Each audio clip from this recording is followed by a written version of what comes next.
Shalom Bapak Ibu Saudara yang terkasih, kembali hadir bersama Bapak Ibu Saudara dalam renungan harian Gereja Kristen Jawa Klasis Semarang Timur. Saat ini kita akan bersama-sama menerima berkat firman Tuhan. Namun sebelumnya, mari kita berdoa.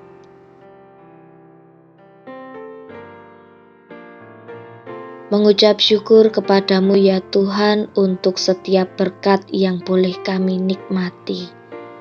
Kami juga mengucap syukur untuk kebangkitan Kristus yang telah terjadi. Karena Kristuslah kami dapat hidup dalam pengharapan. Karena Kristuslah kami dapat terbebas dari dosa. Kami dapat terbebas dari pergumulan-pergumulan kami. Karena Kristuslah kami memiliki alasan untuk hidup hingga saat ini.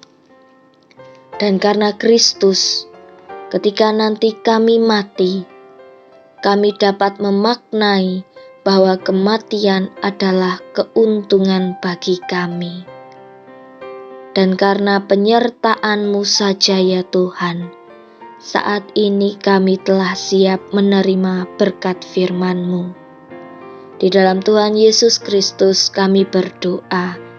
Amin.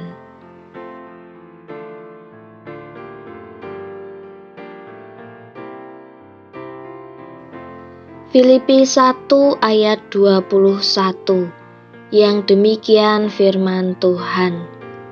Karena bagiku, hidup adalah Kristus, dan mati adalah keuntungan. Filipi 1 ayat 21. Karena bagiku, hidup adalah Kristus, dan mati adalah keuntungan.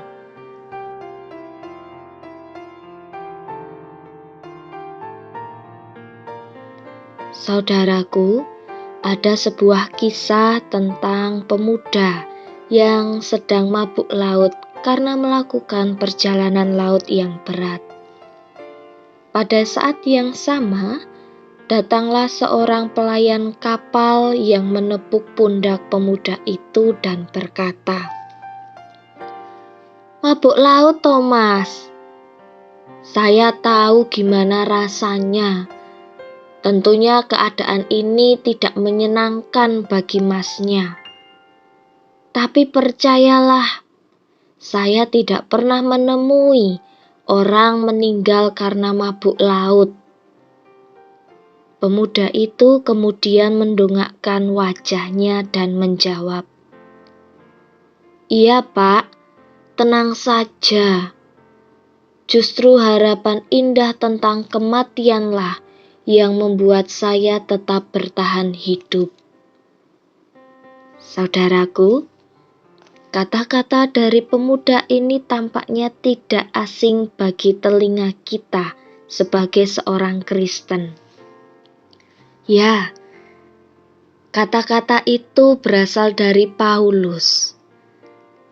Gema kata-kata Paulus kepada jemaat di Filipi. Paulus berkata bahwa harapan indah tentang kematian membuatnya tetap bertahan. Paulus tidak meminta dilepaskan dari penderitaan. Mengapa?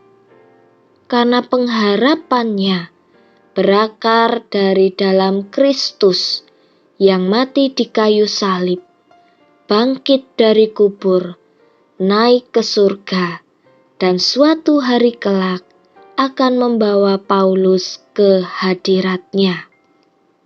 Harapan itu membuka makna dalam setiap hal yang ia alami dan memberinya alasan untuk hidup bagi Kristus.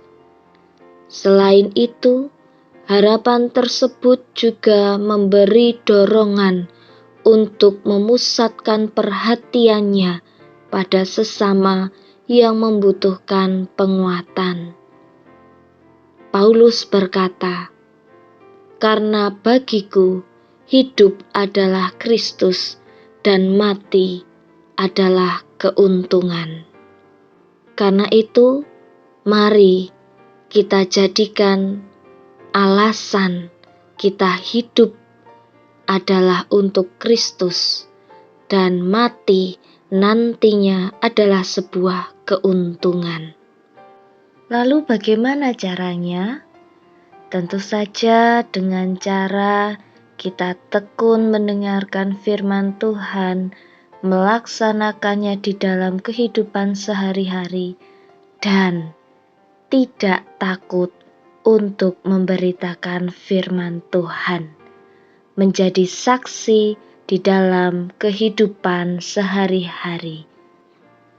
Mereka yang siap untuk mati adalah orang-orang yang siap untuk hidup. Amin.